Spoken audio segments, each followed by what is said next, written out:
Hi, everybody. Welcome back to our channel, Addiction Recovery with Dr. B.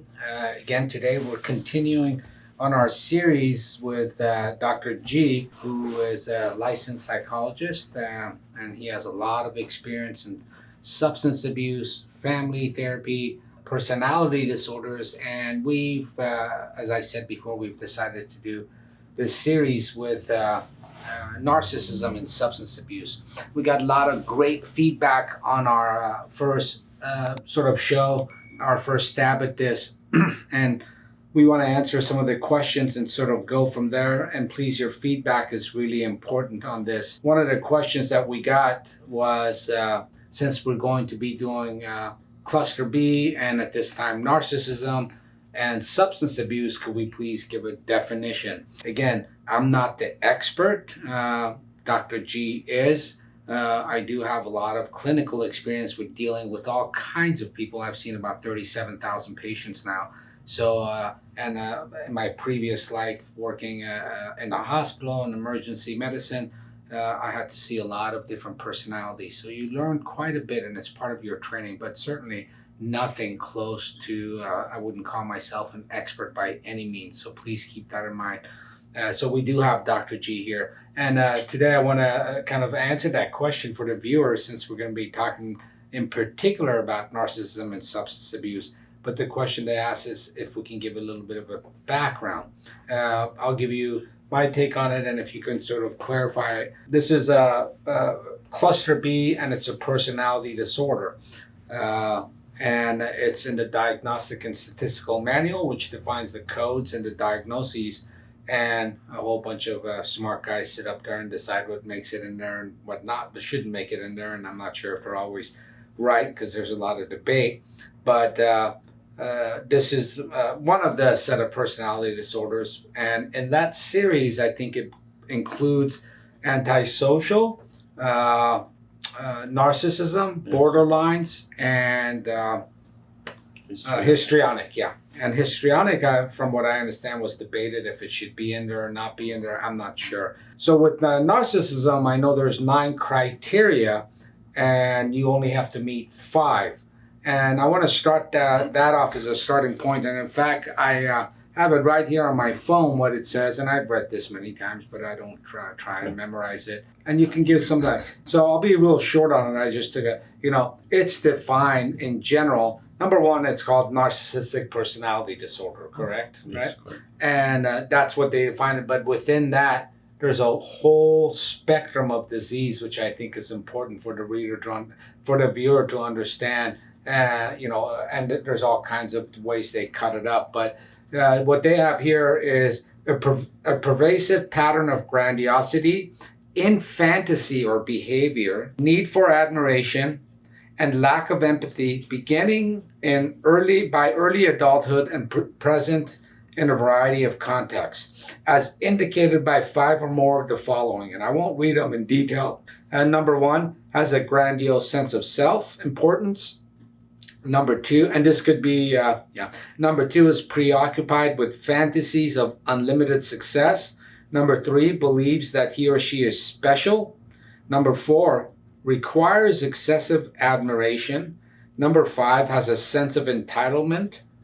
Number 6 is interpersonally exploitive, meaning they take advantage of others to achieve their own needs. Number 7 lacks empathy or is unwilling to recognize or identify with the feelings and needs of others. Number 8 is often envious of others. Number 9 shows arrogant, haughty behaviors. And I shortened a lot of them. So you only have to meet 5. And on my end, I always thought there was a couple of really characteristics of what it is to be suffer from narcissism at one end of the spectrum or another, whether it makes it in here or not, is a lack of insight and self-awareness into their issues. And number 2, lack of empathy for others. And I always have a hard time, and we'll get into that, differentiating between that and a sociopath or antisocial behavior. And it's been explained to me many times, and I always look it up. But So, but in any case, is that about correct? What Sure. I just read? Please give me Yes, your it is opinion. correct. In fact, I think what would be helpful is to dissect these 9 and really understand them, because these are just labels on Yeah. the surface, and it doesn't do justice in terms of, let's say, conceptual framework. So first of all, very, very quickly, without going into the depth of it, why do we even call it narcissism, right? Which comes from Greek mythology, with the god that was in love with himself. So let's stay there. I'm not going to go further. You can read it up. But that's the point, right? It's somebody who is in love with themselves. And not only, by the way, why is it a disorder? Not only are they that much kind of infatuated with their own persona and traits and behaviors, needs, wishes, desires, all those things, but also they are quite dysfunctional. The important part is that we see many people, honestly, that are what we call have a healthy narcissism, meaning that they are motivated, right? The motivation in understanding that there is a positive energy that is necessary for a person to achieve certain goals despite obstacles. That would be more of a required, a requirement that hinges on, I would say, a healthy evaluation of a person's self-value, that they regard themselves, I'm capable enough, I'm adequately equipped and competent, and I believe in myself, and I'm motivated to achieve these goals despite those obstacles. That's healthy. When it becomes dysfunctional is when you actually get evidence, first and foremost, from interpersonal breakdowns. And usually you see that with narcissists who are quite dysfunctional, who on the surface may seem successful, such as wealthy, have certain positions of power, but you would find that in evidence in their history of relationships. When you go back and actually collect data from others who have lived with this narcissist, who would report to you many of those 9 elements, and they have evidence for those elements. So let's go back to actually dissecting those elements and understand what we can do with it and why they matter. So first and foremost, the grandiosity. Now, that is a hallmark. Anyone with a sense of, a grandiose sense of self, literally is immediately, whether subconsciously or consciously, pigeonholed into that category, right? Oh, I'm dealing with somebody who thinks so highly of themselves. But there is a caveat there, that grandiosity is apparent to other people, not to that person, which goes back to your what you mentioned, the lack of insight. In fact, to the narcissist, they don't see themselves or how they come across or their ideas or their communication, their presentation as grandiose. They kind of see that as their true self. But outside, people can be, better, more objective, appraisers, if you will, of their actions and behaviors. So they see the discrepancy. For instance, a person with grandiose self, they may exaggerate their accomplishments. The way they value their accomplishments is objectively much more exaggerated compared to others. Individuals with narcissism, they don't see that it is exaggerated. They feel like it's as if it is their true self. But we see that discrepancy between their grandiose self, their fantasized self, and their real self, their true self. And the true self is the person who they are in relationships, how they interact and engage other people. Now that, interestingly, that grandiosity leads itself to the second point you mentioned, which is that preoccupation internally with that grandiose sense of self. That idea of they're actually, quite successful, rich, powerful, lovable, if you will, charming, that self-valuation relies heavily on that preoccupation. And we see that. Now we may at times hear it, we may read it, in the way they express themselves, and we may see it in the way they act. And that hinges on that sense of uniqueness. If you brought it to their attention, kind of reflected on their exaggeration, they would disagree with you, and their argument would be, well, if you don't see this in me, is because you're not special enough. So I am special and very unique. I, in fact, belong to a very special, unique species or group of people, and only those people can understand myself. Only those people can see, not you.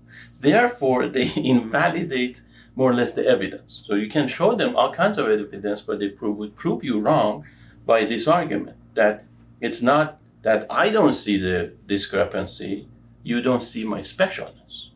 That's very, very important part of maintaining this structure of narcissism. And that's all intrapsychic. That is what is happening inside of them. Now, some of the other characteristics you mentioned, the interpersonal space. So we go to that, kind of the next phase of it, which is twofold. One is what, as you mentioned, admiration. That's another hallmark, that they need and thrive on admiration. So admiration comes from where? Interpersonal space, admiration comes from outside. But we covered the intrapsychic, the internal space, that they were already admiring themselves and in love with themselves. But now in the interactional space, in the interpersonal space, admiration comes from outside, and they're dependent on it. You see that, like they crave it, they are attracted to anyone who admires them. By the way, that is one of the reasons why they're a good match for borderline, right? Because borderlines, what do? They flower you with and then they value you. Yeah. But that flowering you by putting you on the pedestal, which is a tendency they have as part of cluster B. And by the way, why do we call it cluster B, or why do we even cluster them together? Because they all have a commonality, which is being dramatic. They just kind of thrive on drama. Exaggerated, dramatic, emotional existence and experience. So, and we know borderlines do have that, so they also exaggerate and highly value and admire people that they like. And that fits easily into this construct of a narcissist requiring and depending on admiration from others. That's from outside. Now, they match that internally with the other criteria, which is the sense of entitlement. So they give themselves a justification. The reason that these people are admiring me is because I'm entitled to it. It's my right. It's my birthright. Why not? They should be admiring me. So you see the difference is like an external force as well as an internal perfect match justification to, in fact, maintain and sustain this outer admiration. There's another interesting component, which I think it's not really, we will get to that later, but one big component that is listed, one of those criteria, is the exploitation, right? So think about it. The way I see it, at least, this has been addressed in literature as well, but that's what I strongly see and believe, is when you see a narcissist exploit others in order to get what they want, to me, it is almost like an external proof factor. Meaning when they see that others lose, that's their evidence that they are gaining. Right. You see, that's an interesting thing. Like, I believe there's even a deficiency in measuring their successes in life, because it has already been blown out of proportion that it cannot go any further. So the only way they can, in this obscure and vague space of self-admiration and grandiosity, the only way they would truly know whether or not they have gained anything is by observing the misery the loss on another person, which brings us to lack of empathy, because somebody who does have empathy wouldn't do that. Now, I kind of disagree with the, let's say, traditional view on lack of empathy. The lack of empathy that is stated and understood is as if we are dealing with a person who is absolutely devoid of the ability to empathize. But I have a hard time with that. figuring that, yeah. I think it is not necessarily, because I've worked with very many narcissists, and they have a rational understanding, and that helps them pretend actually at times. That's right. And I do believe they have an emotional empathy, but I think it is overshadowed by empathy for themselves. So in comparison to their own painful, remember we have talked about that, there is pain inside, which, as we will go talk about it a little bit, how narcissism develops within a biopsychosocial model. They have experienced this void, this deficiency, sense of insecurity, sense of discrepancy between the grandiose sense of self and others' evaluation and feedback that has always created pain. Therefore, they see themselves literally as the more afflicted person. And that draws their empathy inward. And in fact, that's what they expect from others. Which brings me to another point that's actually not listed in the DSM, which is a lack of gratitude. Yeah. They have a huge, they absolutely are kind of because it's owed to them. Yeah, oblivious. Yeah. They're oblivious. Like you could literally, either tacitly or expressively tell them, okay, I'm willing to do this for you. I'm willing to go out of my way. I think, that would be, a concession that I would be willing to make. And interestingly, what you would see, I don't know if you have seen it or not, you would see kind of a blank stare on their face. They're not even computing what you're saying. This gratitude is completely developed. You're speaking a different language. It's like, okay, they're kind of quiet in their presence. It's like, okay, and that's also misleading, because people who are giving those concessions, they believe that silence is agreement, right? They think, okay, I gave the concession, so that should be, welcomed. But in action, you see that the narcissists go back and literally show through their actions and future interactions that they had absolutely no gratitude for what they received. And then there are the other three components, which is, as you mentioned, empathy being one of them, and then being envious and always competitive in nature, right? Who has more, who has less, and other people are like that.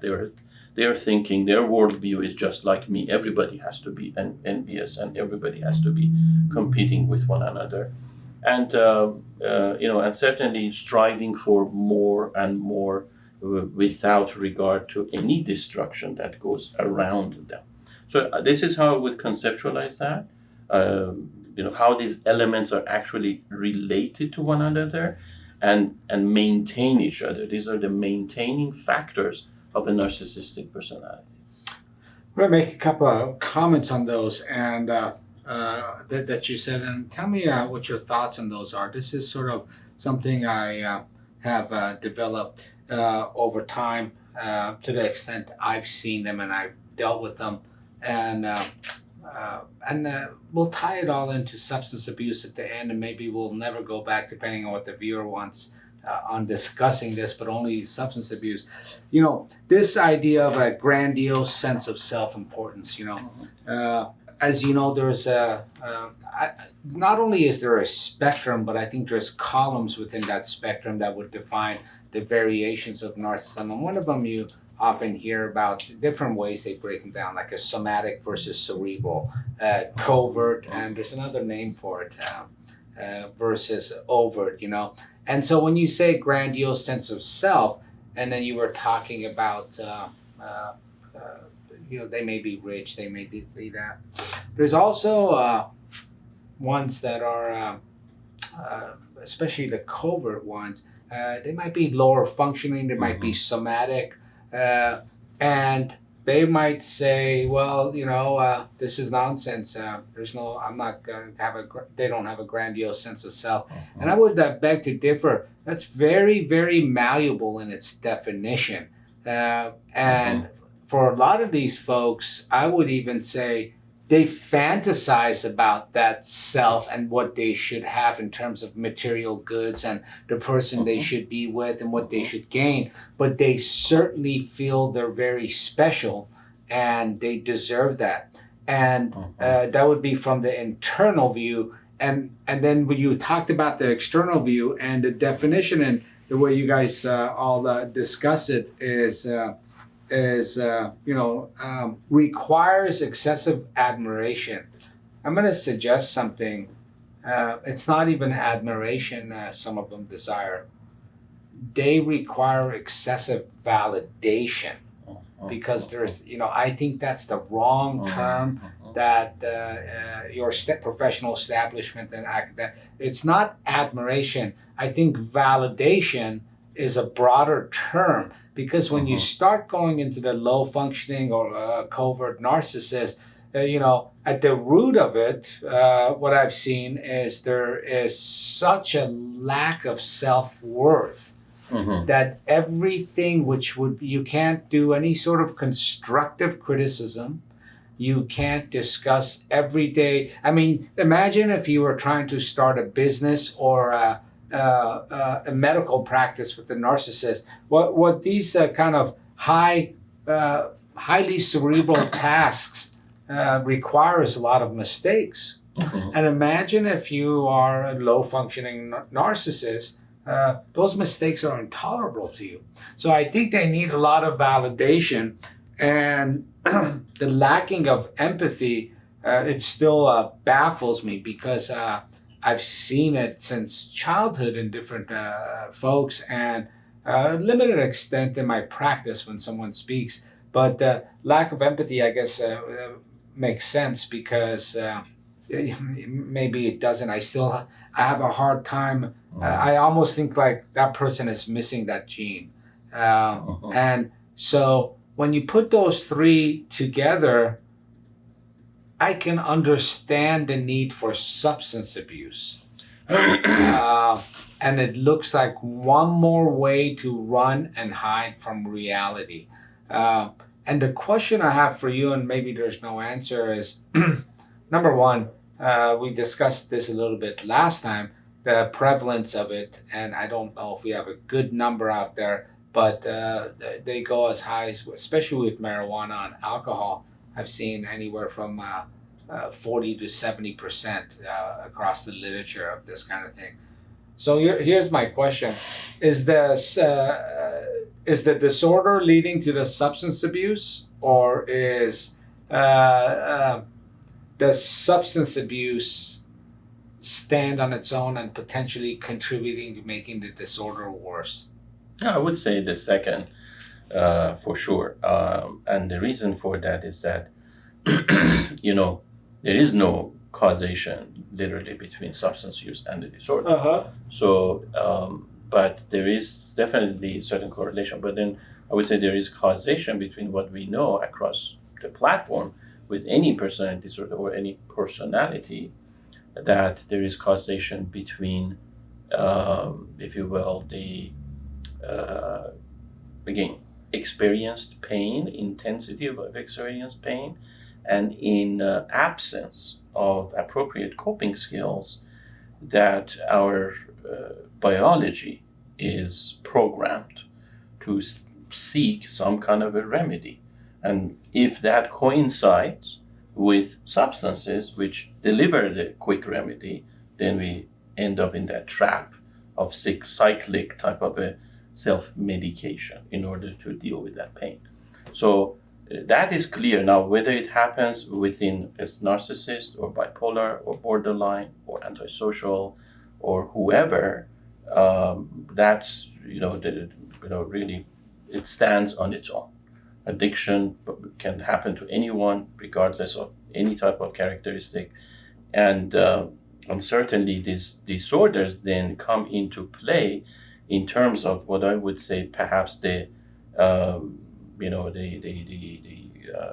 acceleration of addiction or the dependence becoming an addiction, literally, that they cannot get away from it, as well as actually maintaining the addiction as a tool, if you will.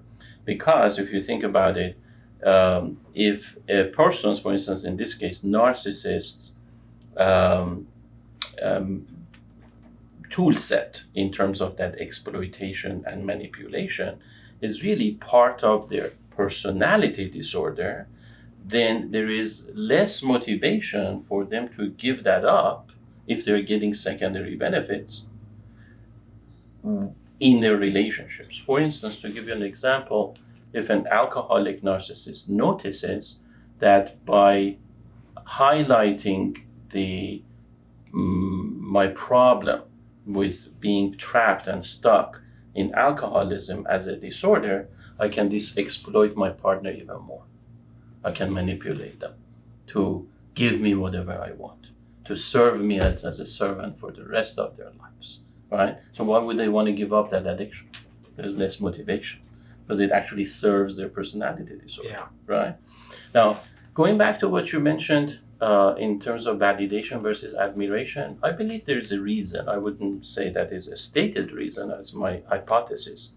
Why in the field, especially with that diagnosis, the criteria, the symptomatology, we don't go with validation and it comes from humanistic psychology. Carl Rogers and Rogerian modality has introduced to us a different model, a model of humanistic and a kind of a innate drive that really speaks more positively about humankind, which then he developed into this construct of that lends itself for therapeutic intervention, which is very much summarized in the idea that if we can mirror a person's inner world and what they call giving them unconditional positive regard and a lot of validation for what they're going through, it is a healing component. So through validation itself has a healing power, to the point that because people, let's say regular, normal folks, who are struggling with some kind of depression, anxiety, whatnot, are receiving validation, that healing impact is allowing them what humanists and Rogerian called this kind of, let's say, removing the gap or the discrepancy between a false self and a true self. So kind of merging them to a complete holistic human being. So that validation would be the catalyst to help establish this. But we don't get that outcome with narcissists when we give them validation. So therefore, I believe, that's my hypothesis, this construct is called more of an admiration to point toward that direction that, you know what, you can give them all kinds of validation, but it won't have the same effect that it would have on non-narcissists. So these guys are not seeking validation in the sense of psychological validation or psychotherapeutic validation. Yeah, it's not going to be therapeutic. It's an empty pit that requires more and more, probably let's call it false validation. That's fascinating. Why is the DSM so limited in its scope of describing the so many different constructs of no, I mean, there's I was doing some reading a couple months ago, and then I went and searched, and there's actually some videos on it as well. Communal narcissist, or like I said, somatic, covert, and these are not even diagnoses. as far as the DSM is concerned. That's right. And I think people out there should be wary. That doesn't mean there's not pathology here. So why is that? Well, part of it is really goes back to the purpose of DSM. So DSM as a, let's say, a nomenclature was created in the first place for the purpose of standardization and for different practitioners to be able to come to an objective consensus about the phenomena that they observe. So, as you know, and you have studied very well, these different types of narcissism in literature, they stem from different models of thinking and ideology. So, which goes back to the real, core constructs that the pioneers of those models have conjured up to come up with a specific combination of factors that would lead to the explanation of pathology, key concepts, and then solutions for that type of a pathology within the model. And many times these models clash.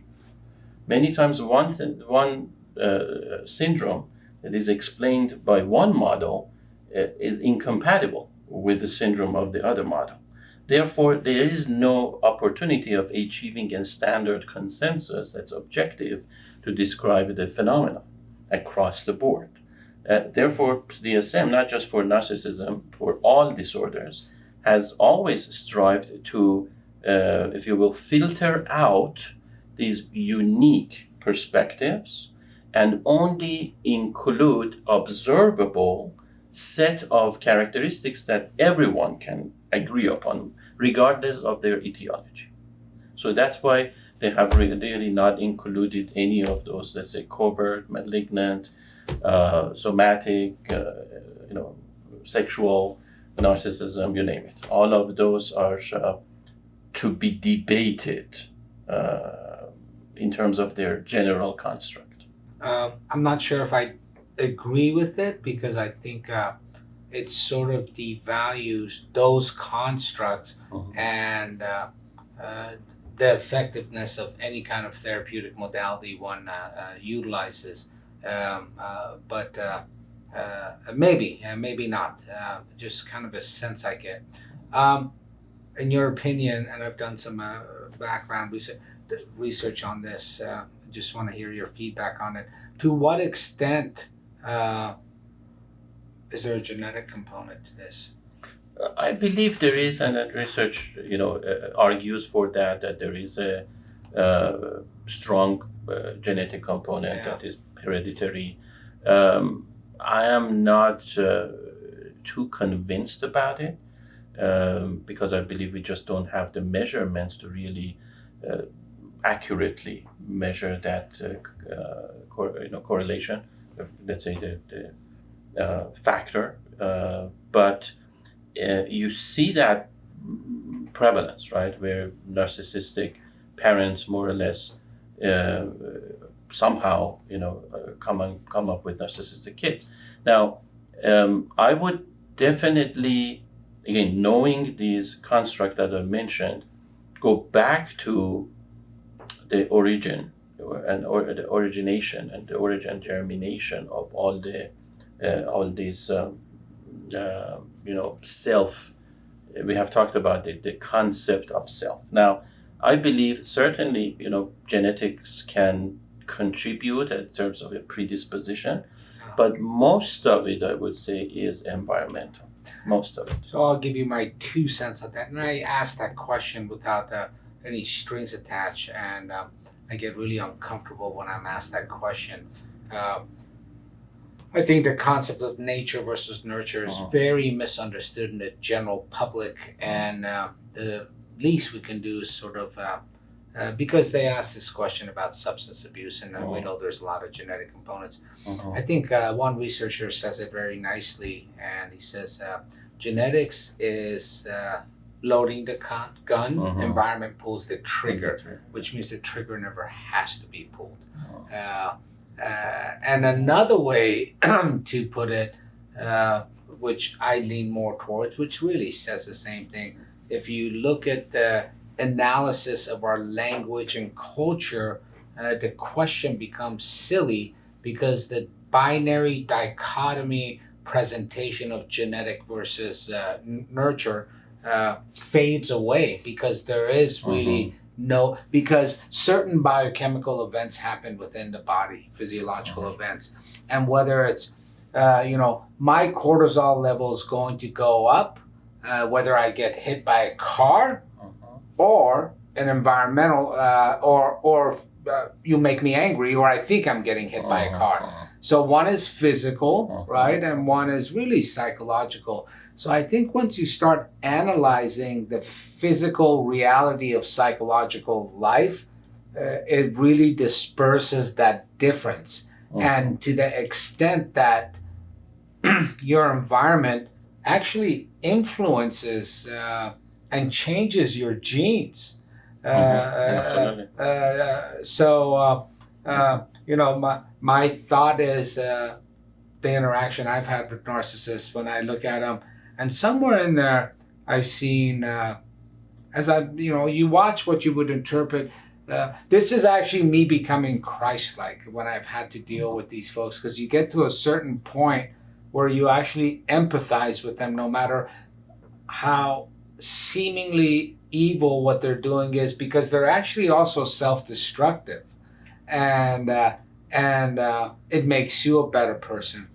And then this is the part when you mention self-destructive. Interesting part of pathology is it goes back to that lack of insight, is that they tend to blame others, always, right, for that destruction, regardless. And it's the interesting thing we see, when let's say, for instance, in political scene, somebody argues for the deficiencies that happening in the status quo, and they come and change the status quo, and then the spectators are holding the newcomer responsible, and they want to hold them accountable, which should be happening. If the problems don't go away, then the newcomer would go back and then again blame the predecessors, or they again blame the lack of cooperation, especially when you have a narcissist who says, well, it's my way or the highway, right? So why didn't you cooperate with my way? And therefore you are to blame. So it's amazingly destructive, as you mentioned, and this is the conundrum I believe we have as human beings, that at this stage of life and epoch, if you will, we haven't figured out how to overcome these simple deficiencies in human behavior. And I want to add a couple of things to this idea. And the viewers, I do want you to explore these sort of more abstract, difficult constructs of looking at things. A couple of things came to mind last night when I was thinking of this. One of them went to Viktor Frankl, on the meaning. And there's a quote of his that I was thinking of, very directly related to the narcissists and their lack of growth. Because I've, in our discussions, I've come to, as a professional, I fully empathize and I look at the substance abuse, right? But it's very difficult otherwise to sort of empathize. And I've come to see your point. They suffer. And when you pointed that out to me, it reminded me on the book Man's Search for Meaning, Viktor Frankl, and it reminded me of a piece in there, and it's something to the effect of, if meaning exists in the universe, then it must exist in suffering. And from that, there must be personal and spiritual growth. Yet they don't get there. Don't get it. Which is fascinating. And the other thing which you just pointed out, it's interesting to me. It's the 21st century.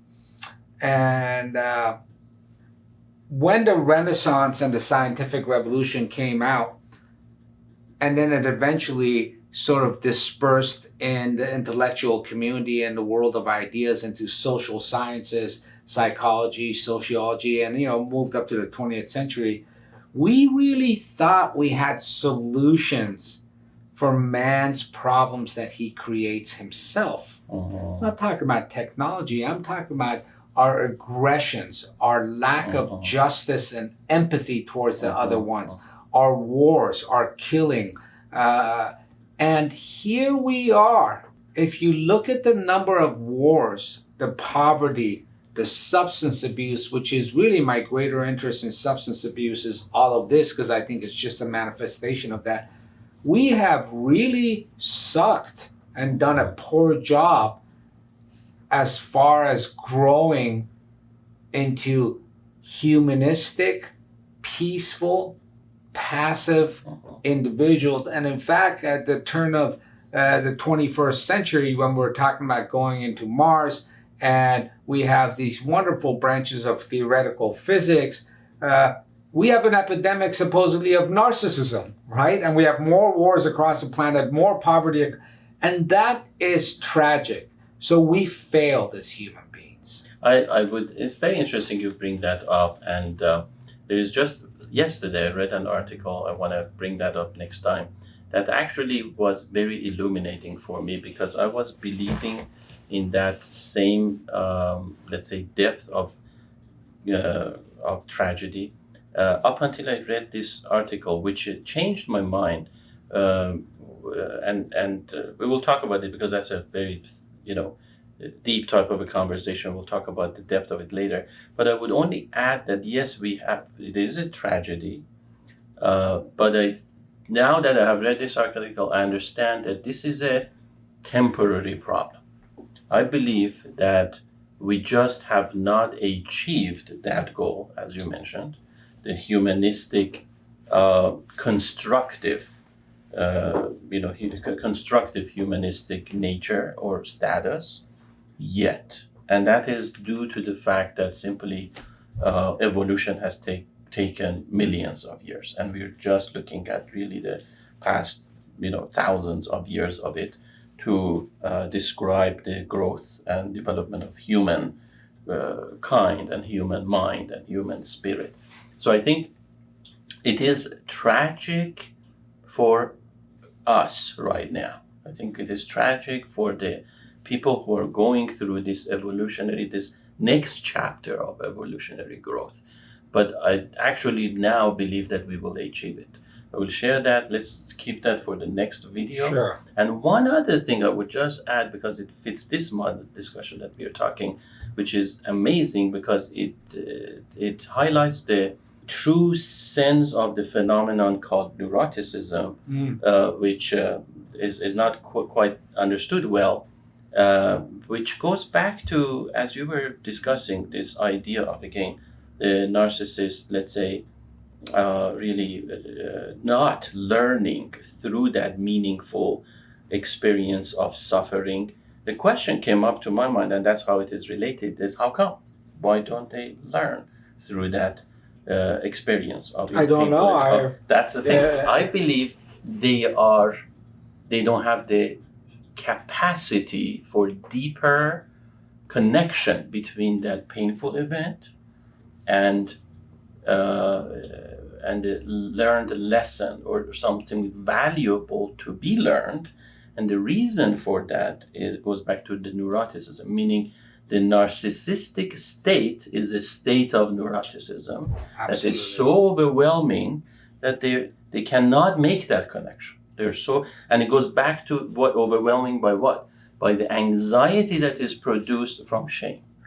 And so, if we can explain maybe to the viewer, if I understand it, neuroticism is a term used in your world, and it's a little bit vague, but it includes just radical depression, radical anxiety, radical paranoia. And in fact, one researcher in the 40s or 50s was writing about it, and he was saying these folks, personality disorder types that suffer from neuroticism, you can almost say they suffer from an axis 1, because some of them, it's so strong, they're actually detached from reality, but you can't call it delusional and hallucinations. Or psychotic, yeah. And so I will add, from my perspective, they don't have the capacity and I would just even say maybe another way to put it is it's just too painful to look at it, because any look at those issues is an attack on your own personal integrity, which you cannot have under any. I mean, they will. Wonderful. Okay, so that's that is our version, I guess, of getting into. There's a lot of channels out there, I think, and there's a lot of literature out there that go into narcissism. But this was our sort of foray into it as we move forward and relate this to all matters substance abuse and narcissism. In addition, there was a great question that we want to address, and in the near future, how does the practitioner, the therapist, the physician pick up and protect themselves against any exploitive behavior from the narcissist? We'll get into that. But I think one of the first signs where you should realize there's something wrong is they're experts at manipulating language in a certain way, where you'll ask a question and they do this little reality and word salad and put you on the spot by picking up different pieces of reality from different times. And they put all those words together, throw it at you, and you're like, that almost makes sense. And at first you're shocked into, how do I respond? Something's wrong, because my background and training in linguistics and philosophy was, if you can't say it, there's no thought. And so you're like, I should, and then you realize, well, it's not you what's being thrown at. And that might be one of the first red flags, but it'd be great if we can explore that next time, Dr. G. Absolutely.